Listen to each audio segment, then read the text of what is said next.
Hello dear students, आज हम फिर एक बार आपके सामने हाजिर हैं ऑप्टिक्स की क्लास नंबर 6 लेकर के।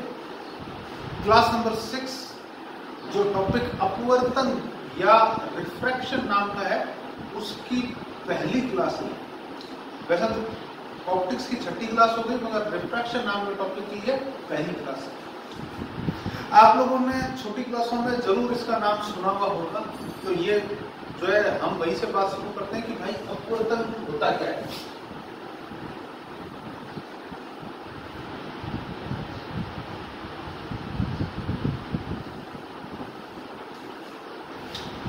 देखो, जो प्रकाश है, लाइट है, उसकी एक बहुत बड़ी गुण है कि अलग अलग मीडियम, अलग अलग माध्यम, जैसे कांच, पानी, हवा, निर्वात, इनमें जब वो चलता है तो उसकी स्पीड अलग अलग होती है।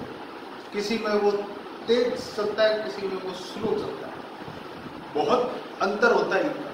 जब निर्वात में प्रकाश चलता है तो एक सेकंड में लगभग 3 लाख किलोमीटर चलता है, एक सेकंड में।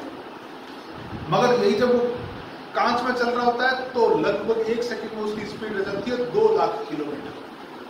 निर्वात में 3 लाख किलोमीटर एक सेकंड के, और माध्यम में, कांच में 2 लाख किलोमीटर प्रति सेकंड। हालांकि 2 लाख किलोमीटर प्रति सेकंड कम नहीं होता, मगर अगर हम 3 लाख के कंपैरिजन में करें तो कम होता है। बाकी जो चीजें हैं पृथ्वी पर चलने वाली, उनकी तुलना में तो वो अभी भी बहुत ज्यादा है, मगर फिर भी जो निर्वात में उसकी खुद की कंपैरिजन अगर ओपन करें तो उसकी तुलना में काफी कम है। इसी कारण जो हमारे पास जब प्रकाश एक माध्यम से दूसरे माध्यम में एंटर करता है तो स्पीड का चेंज आता है, और जब स्पीड का चेंज आता है तो उसका एडजस्टमेंट करने के लिए उसको अपनी डायरेक्शन से चेंज करना पड़ता है। ये जो वो डायरेक्शन का चेंज करता है, ये दिशा से जो सरल रेखीय पथ पर वो चलने वाला था, उससे जो वो विचलित हो जाता है, वो विचलित होने की घटना ही अपवर्तन है। तो क्या है अपवर्तन? हमारे पास कोई मीडियम 2 है जिसमें मीडियम 1 से लाइट आने वाली है, माध्यम 1 है जिसमें से लाइट आके माध्यम 2 में जाने वाली है। तो माध्यम 1 से लाइट आ रही थी, ये लाइट आ रही थी, ये सीधा जाने की बजाय या तो इधर या उधर अगर मुड़ गई, अपने सीधा ना आकर के रास्ते से मुड़ गई, तो ये घटना कहलाती है अपवर्तन। कहां हुआ ये अपवर्तन? एग्जैक्ट इस जगह पर। ये जो लाइन आपको दिख रही है, ये क्या है? मीडियम 1 और मीडियम 2 के बीच की वो सतह है जहां पर ये दोनों सेपरेट हो रहे हैं। तो इसको बोला जाता है सरफेस ऑफ सेपरेशन, पृथक्कारी सतह। तो अपवर्तन की परिभाषा यह है, 2 माध्यमों की पृथक्कारी सतह पर प्रकाश की किरण का अपने सरल रेखीय पथ से विचलित हो जाने की घटना अपवर्तन कहलाती है। प्रॉपर्टी और phenomena in which light ray is bent or deviated from its straight line path at the surface of separation between 2 mediums is known as refraction. अब ये जो अपवर्तन हुआ, ये अपवर्तन में प्रकाश की किरण इधर जाएगी कि उधर जाएगी, पास आएगी कि दूर जाएगी, इसको समझाने के लिए एक नियम दिया था स्नेल ने। हम अभी उस पर नहीं जाएंगे कि सघन और विरल में क्या होगा क्या नहीं होगा, तो हम स्नेल के नियम में ही बात करेंगे। तो ये लेफ्ट जाने वाली है कि राइट जाने वाली है, ये इधर जाने वाली है, इसको समझाने के लिए स्नेल ने नियम दिया था। और स्नेल का जो नियम है वो एक शब्द के आसपास घूमता है। उस शब्द का नाम है अपवर्तनांक। अपवर्तनांक, रिफ्रैक्टिव इंडेक्स। तो रिफ्रैक्टिव इंडेक्स की वो बात करता है। तो ये रिफ्रैक्टिव इंडेक्स क्या होती है उसकी बात अपन करने वाले हैं। तो इसी के ऊपर अपन चलते हैं, बात करते हैं कि व्हाट इज रिफ्रैक्टिव इंडेक्स, अपवर्तनांक क्या होता है।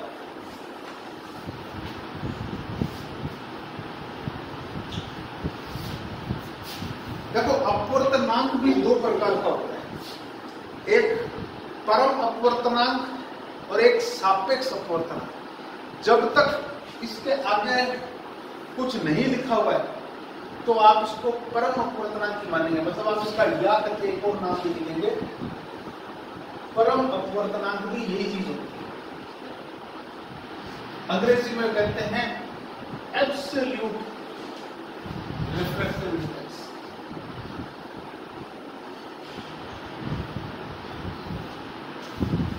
परम अपवर्तनांक का सिंबल आमतौर पर म्यू दिया जाता है, बहुत कम बार एन भी दिया जाता है।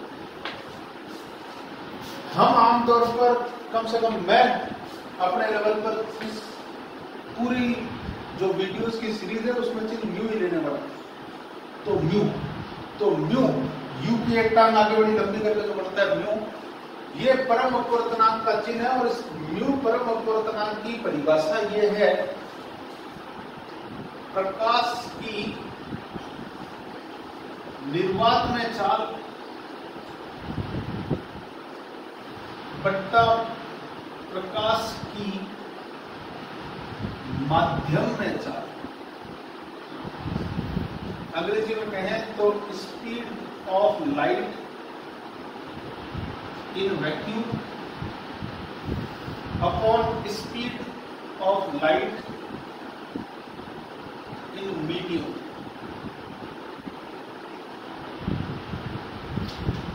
स्पीड ऑफ लाइट इस वैक्यूम का चिन्ह होता है c, और स्पीड इन मीडियम का चिन्ह अपन ले सकते हैं v। तो म्यू का एक फॉर्मूला है c/v। तो ये है परिभाषा भी इसकी इसी तरीके से लिखी जाएगी। परिभाषा हो जाएगी, प्रकाश की निर्वात में चाल और माध्यम में चाल का अनुपात परम अपवर्तनांक या अपवर्तनांक कहलाता है। अंग्रेजी में ratio of speed of light in vacuum and speed of light in medium is known as absolute refractive index और रिफ्रैक्टिव इंडेक्स। नाउ ये आपका फॉर्मूला है, आप पॉज करके एक बार के लिए इसको फॉर्मूले को नोट करेंगे। नाउ जब आपसे ये नोट हो चुका है तो अपन आगे के टॉपिक पर चलने वाले हैं। ये है, इसके अंदर खास क्या इंपॉर्टेंट बातें ध्यान रखने लायक। तो आप नीचे लिखेंगे प्रॉपर्टीज, इसकी अपवर्तनांक की विशेषताएं क्या क्या, प्रॉपर्टीज क्या क्या, प्रॉपर्टीज ऑफ रिफ्रैक्टिव इंडेक्स अगली आपका टॉपिक है। अपवर्तनांक की विशेषताएं।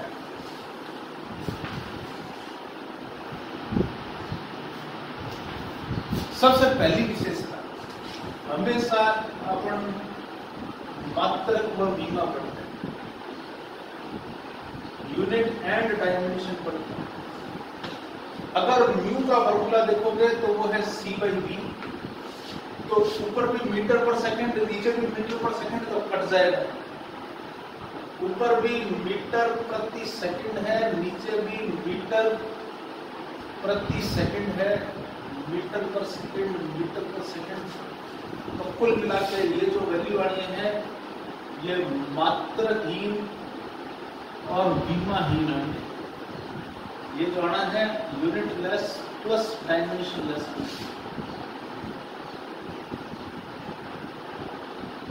देखो, unitless dimensionless quantity की खासियत क्या होती है? Unitless dimensionless quantity की खासियत ये होती है, इनका मान मात्रक की या मापन की पद्धति पर निर्भर नहीं करता। मान लीजिए मैं जैसे उदाहरण के लिए कहता हूं कि किसी चीज का अपवर्तनांक 1.5 है, तो इसका मतलब वो 1.5 मान SI पद्धति में भी होगा, MKS में भी होगा, CGS में भी होगा, FPS में भी होगा। किसी भी पद्धति के अंदर वो मान 1.5 का ही 1.5 ही रहने वाला, वो बदलने वाला नहीं है। जैसे उदाहरण के लिए आप sin 30 डिग्री का मान आप बोलते हो 1/2, तो वो मात्रक ही नहीं, 1/2 मात्रक ही, क्योंकि लंब बट्टा कर्ण करके जब आपने उसका मान निकाला था sin थीटा का, तो वो मीटर मीटर नीचे कट गया, तो मात्रक ही ना गया। इसका मतलब sin 30 का मान MKS, FPS, SI, CGS जिसमें लोग मर्जी से आप नई पद्धति बढ़ा लो, उसमें भी वो मान उतना ही रहने वाला है। तो मात्रक की विनिमय की एक खास बात है कि ये डिपेंड कहीं पर भी जो है अलग अलग पद्धतियों पर डिपेंड नहीं करता। दूसरी बात C, प्रकाश का वेग कहाँ निर्वात में। आज तक की जो हमारी फिजिक्स है या हमारे यहाँ पर ये वेल नोन फैक्ट है कि ब्रह्मांड में प्रकाश के वेग से ज्यादा कोई वेग नहीं है। और कौन सा प्रकाश का वेग? निर्वात में जो प्रकाश का वेग है, इस C से ज्यादा वेग पॉसिबल नहीं है। तो माध्यम का वेग उससे कम ही होगा।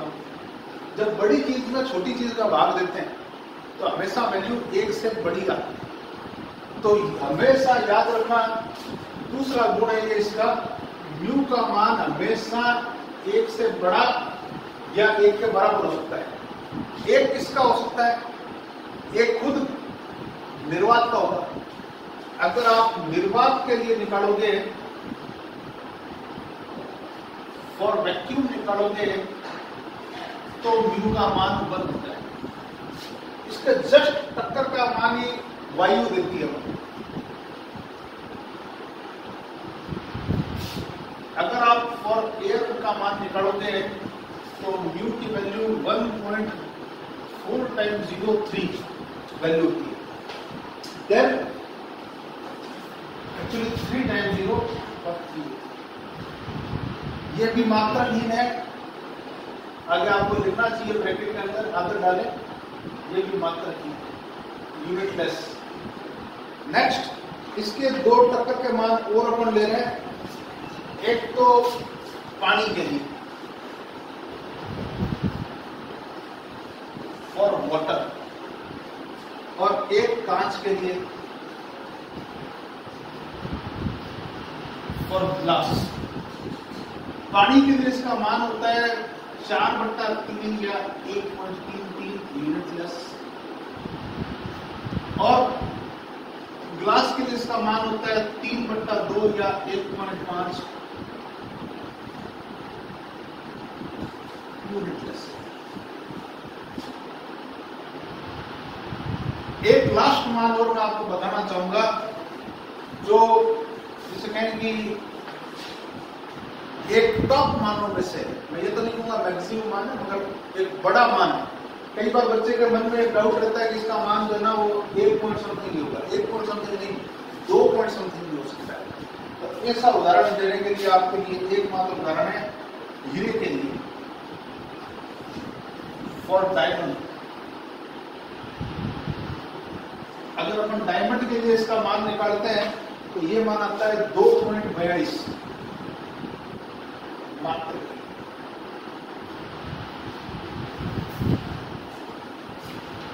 आप पॉज करके 2 प्रॉपर्टीज को नोट कर सकते हैं।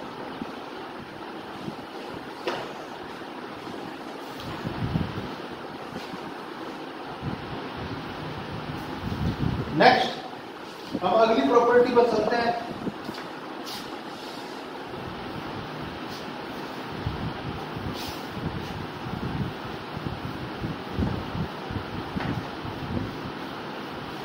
मैंने आपको बताया था कि जो हमारा अपवर्तनांक है वो 2 प्रकार का होता है। तो अगली प्रॉपर्टी में हम दूसरे वाले अपवर्तनांक की बात करने वाले हैं। पहला था परम अपवर्तनांक, दूसरा है सापेक्ष अपवर्तनांक।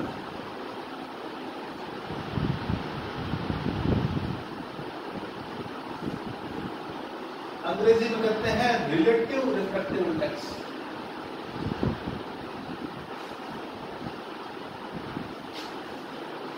आपने जो अभी चित्र देखा था कि यहाँ मीडियम 1 था, यहाँ मीडियम 2 था, माध्यम 1 था, या माध्यम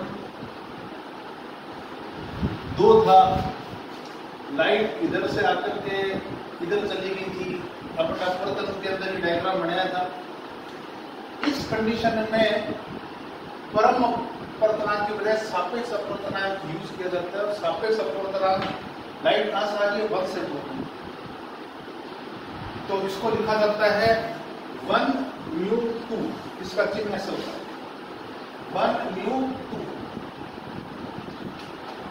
तो आंसर आई जब गई।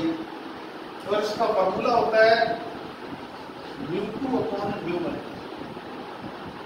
ये हमारे उनके हैं परम अपवर्तनांक। इसका परम अपवर्तनांक μ1 था, इसका परम अपवर्तनांक μ2 अगर था, मीडियम 1 का μ1, मीडियम 2 का μ2, तो इसका जो सापेक्ष अपवर्तनांक होगा वो μ2/μ1 होगा। मीन्स c/v2 और c/v1। c से c कट जाएगा तो इट विल बी v1/v2। अगर इनके v1 और v2 है तो ये है सापेक्ष अपवर्तनांक। ठीक है, आप हेडिंग डालेंगे सापेक्ष अपवर्तनांक और इसको साथ में नोट करें।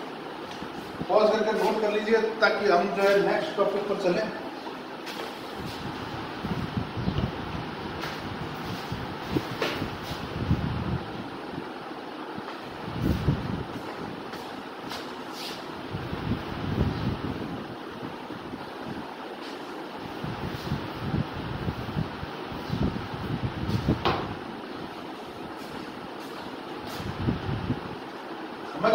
चौथी प्रॉपर्टी है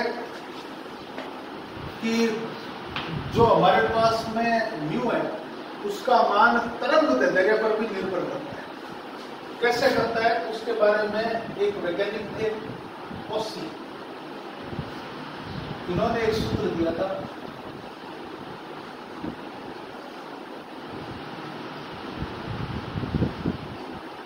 ये कहते हैं म्यू बराबर a प्लस b/λ²। ए और बी कोई नियतांक है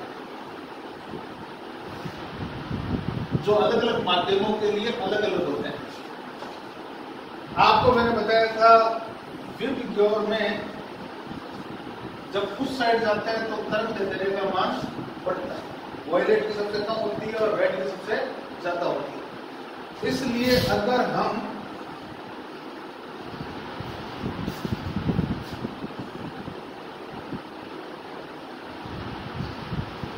इनका म्यू निकालें तो आप पाओगे कि इसका अगर लैम्डा सबसे कम है तो बट्टा में सबसे कम वैल्यू में तो सबसे बड़ा मान, तो म्यू का मान इसके लिए सबसे ज्यादा होगा। देन जैसे जैसे आप उधर जाओगे मान तरंग दैर्ध्य बढ़ती जाएगी तो बट्टा की वैल्यू बढ़ती जाएगी, तो वैल्यू घटती जाएगी। तो रेड की तरफ जाने पर ये कम कम और कम। ये बहुत बड़ा कारण है, आगे जाकर के हम पढ़ेंगे।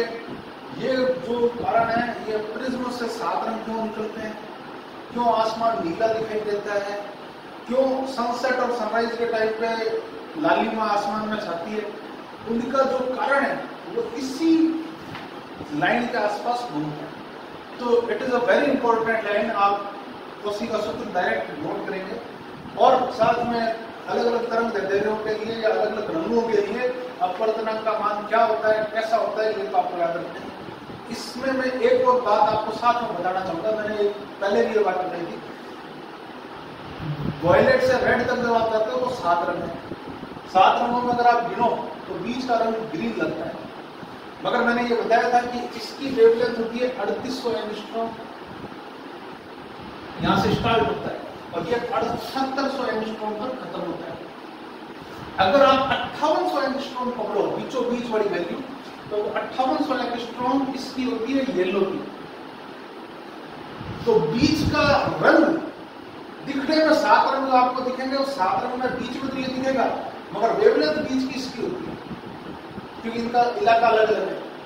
ये चूंकि बीच का है इसलिए इनके अपवर्तनांकों में एक बड़ा फेमस फार्मूला में रिलेशन मिलता है, वो ये है, येलो वाला जो है वो वॉयलेट प्लस रेड बाई 2 के बराबर होता है लगभग। ये लगभग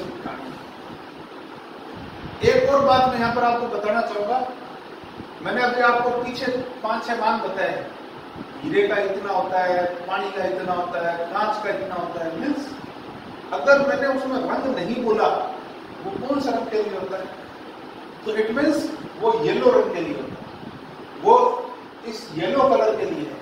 तो हमें ये भी दिमाग में रखना है कि जो हम रंग अगर नहीं बोल रहे हैं, then it is for that. ठीक है, तो ये भी आपको इसके अंदर जो है ध्यान रखना है। ये लगभग बराबर का चिन्ह है, सांप जैसे बराबर का चिन्ह है, लगभग बराबर है। ये एग्जैक्ट बराबर नहीं होता है, लगभग बराबर का है। पॉइंट के बाद 2-3 डिजिट के बाद में जाकर के वेरिएशन आ सकता है। चलिए, तो आप पॉज करके इसको नोट कर लीजिए, देन हम अगले टॉपिक पर चलते हैं।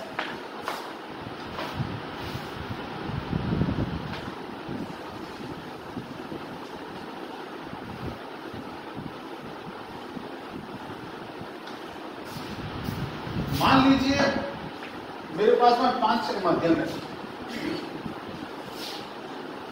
सबसे ऊपर हवा थी, यहाँ पे हवा मतलब हवा के लिए होगा तो 1.003 है, लगभग 1 ही देती है, हवा के लिए 1 दे दिया। मान लो इसके बाद में कोई माध्यम आया μ1, इसके बाद में यहाँ पे पड़ा था μ2, इसके बाद यहाँ पड़ा था वापस μ1, इसके बाद वापस था μ3, और उसके बाद वापस यहाँ आ गई हवा। इस तरीके से कुछ माध्यमों की लेयर रखी हुई है। जैसे एक कांच रख दिया, ऊपर जो है हमने दूसरा जो है हीरे की एक लेयर रख दी, या समझ लो कि बर्फ की एक लेयर रख दी, पानी की मतलब बर्फ की लेयर रख दी। देन हमने उसके ऊपर जो है कोई और पारदर्शी चीज फाइबर की लेयर रख दी, उसके ऊपर वापस हमने एक बर्फ की लेयर रख दी, उसके ऊपर हवा तो है और नीचे कांच की हवा है। इस तरीके से 4-5 लेयर्स अगर हमने बना करके रखी हुई है, तो लाइट जब इनमें से गुजरेगी, तो लाइट कुछ इस तरीके से गुजरेगी, यहाँ से आई, यहाँ एक बार अपवर्तन हो गया, यहाँ पर दूसरी बार अपवर्तन हो गया, तो ये रास्ते से थोड़ा सा जहाँ इसको जाना था उससे थोड़ा सा क्या हुई, मुड़ गई, उस रास्ते पर ना जाता है, यहाँ वापस मुड़ गई, यहाँ वापस मुड़ गई, यहाँ फिर मुड़ जाएगी, यहाँ फिर मुड़ जाएगी। मान लो इस किरण का नाम है A, B, C, D, E, F, G। तो ये ध्यान रखना, इस कंडीशन में जिन जिन का अपवर्तनांक सेम है, ध्यान देखना कहाँ का अपवर्तनांक सेम है, यहाँ और यहाँ अपवर्तनांक सेम है, यहाँ और यहाँ अपवर्तनांक सेम है। जिन माध्यमों में अपवर्तनांक सेम होगा वहां प्रकाश किरणें समांतर होगी। मतलब मैं आंख नीच के बोल सकता हूं, AB जो है वो समांतर होगी FG, दोनों का अपवर्तनांक सेम है, तो वो दोनों किरणें आपस में समांतर होगी, गारंटेड होगी। और इसके अंदर जो BC लाइन है वो DE लाइन के समांतर होगी, तो ये दोनों का अपवर्तनांक सेम है, इसलिए सेम। तो आपका अगली प्रॉपर्टी है ये पांचवी प्रॉपर्टी की लाइन आप ऊपर मैं डिक्टेट करा रहा हूं, आप लिखेंगे, देन आप नोट करेंगे। तो 5th पॉइंट है, यदि प्रकाश किरण अनेक समांतर माध्यमों में से गुजरे,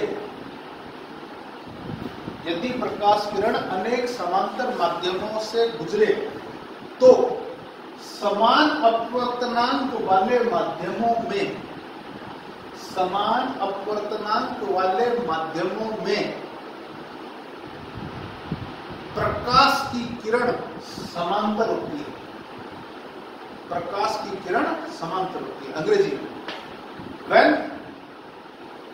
a light ray pass through some parallel mediums, when a light ray pass through some parallel mediums, then the light rays are parallel in mediums with same refractive index, mediums with same refractive index। ये example आपके सामने, आप pause करके note कर सकते हैं।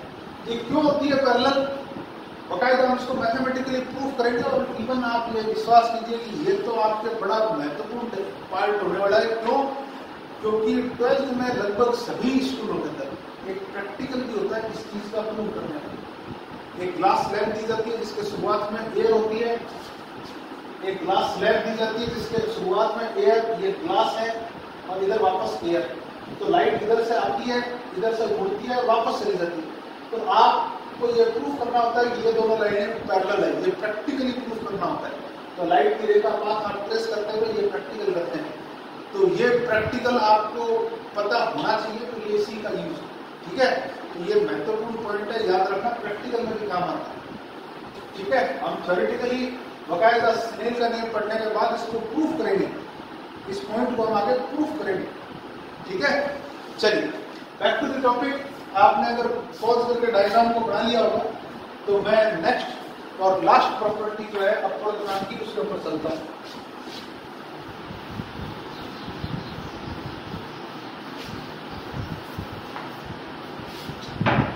अपवर्तनांक की जो लास्ट प्रॉपर्टी हमारे पास में है वो ये है कि अपवर्तन जब हमारे पास में, हम जो है कहीं पर भी अगर देख रहे हैं, जैसे अभी हमारा डायग्राम था वैसे ही वापस कंडीशन अप्रोच है। लेट सपोज हमारे पास में कुछ, एक बार देखिए, 4 मीडियम है, इसका अपवर्तनांक है μ1, μ2, μ3, μ4, ठीक है। मान लो इसका मान है μ1 का 1.1, 1.3, 1.2, 1.5, इस तरीके से 5 माध्यम है, 4 माध्यम।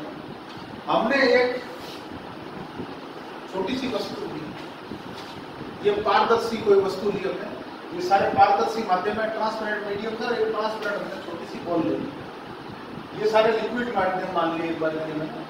तो हमने एक छोटा सा काम किया कि इस वस्तु का अपवर्तनांक एक बार के लिए मान लिया 1.2 है। तो इस बॉल को जब आप गिराओगे तो गिराने पर जब ये इसमें से गुजर रही होगी तो आपको इस तरीके से दिखेगी, मगर जैसे ही ये यहां आएगी इस माध्यम में 1.2 इसका अपवर्तनांक है, जिसमें इसका 1.2 है, तो जैसे ही इस माध्यम में घुसेगी इसका उतना पार्ट आपके लिए इनविजिबल हो जाएगा। ये जब इस तरीके से आधी घुसी हुई होगी तो इसका जो ये आधा हिस्सा है ये आपको दिखाई नहीं देगा। जब ये पूरी घुसी हुई होगी इसमें तो आपको पूरी की पूरी जो है वो गायब दिखाई देगी, दिखाई नहीं देगी। सिमिलरली जब ये यहाँ से नीचे निकल रही होगी कुछ इस तरीके से, तो इसका सिर्फ नीचे का पार्ट ही आपको दिखेगा, ऊपर वाला पार्ट नहीं दिखेगा। और देन जब ये यहाँ जाएगी तो यहाँ तो आपको आगे दिखती रहेगी। तो ये इसकी एक खास बात है कि अगर वस्तु जो है, अगर कोई ऑब्जेक्ट है, उसकी रिफ्रैक्टिव इंडेक्स, वस्तु है ऑब्जेक्ट है, उसकी रिफ्रैक्टिव इंडेक्स मीडियम की रिफ्रैक्टिव इंडेक्स के बराबर हो जाए तो वो वस्तु डिसअपीयर हो जाती है और गायब हो जाती है। आप इसको 2-3 एग्जांपल से प्रैक्टिकली फील कर सकते हो। पहला, अगर आपने मछली का एक्वेरियम वगैरह देखा हो तो उसके अंदर एक छोटी छोटी राई के दाने जैसी जो है बॉल्स आती है, जिनको आप पानी में अगर भिगो करके रखते हो तो वो कुछ कंचे के साइज की हो जाती है। जब उनको कंचे की साइज की बॉल्स को अंदर डाला जाता है पानी के अंदर तो वो डिसअपीयर हो जाती है, वो गायब हो जाती है। आप उसको हाथ से निकालो तो वापस आपको दिख जाएगी, अंदर डालो तो वापस गायब हो जाएगी। तो ये बाकायदा डिसअपीयर का काम इसमें होता है। कई जादूगर लोग ऐसा काम करते हैं कि मान लो एक कांच लिया, तो कांच का टुकड़ा लिया, तो कांच के टुकड़े को बेंजीन, जो आपने पास में आपने नाम सुना होगा ऑर्गेनिक कंपाउंड, उसकी भी रिफ्रैक्टिव इंडेक्स 1.5 ही होती है, तो उसमें अगर डालते हैं वो डिसअपीयर हो जाती है। तो ये इस तरीके के मैजिक शोज में वगैरह में चीज को गायब करना, सामने आपने एक बाल्टी में डाला तो वस्तु गायब हो गई, तो ऐसा कब हो सकता है? ऐसा तब हो सकता है जब उसकी रिफ्रैक्टिव इंडेक्स उसके बराबर हो। तो ये बाकायदा मैं आपके सामने जो ऐसा सवाल ले रहा हूँ, ये बाकायदा IIT JEE में क्वेश्चन आया था। तो क्या क्वेश्चन आया था वो मैं बाद में देखूंगा, पहले आप अपना एक पॉइंट लिखिए। पॉइंट, अगली important property, last important property number डाल करके आगे आप लिखेंगे, यदि वस्तु का अपवर्तनांक माध्यम के अपवर्तनांक के बराबर हो जाए तो वस्तु अदृश्य हो जाती है। If refractive index of object becomes equal to refractive index of medium, then object will be disappeared.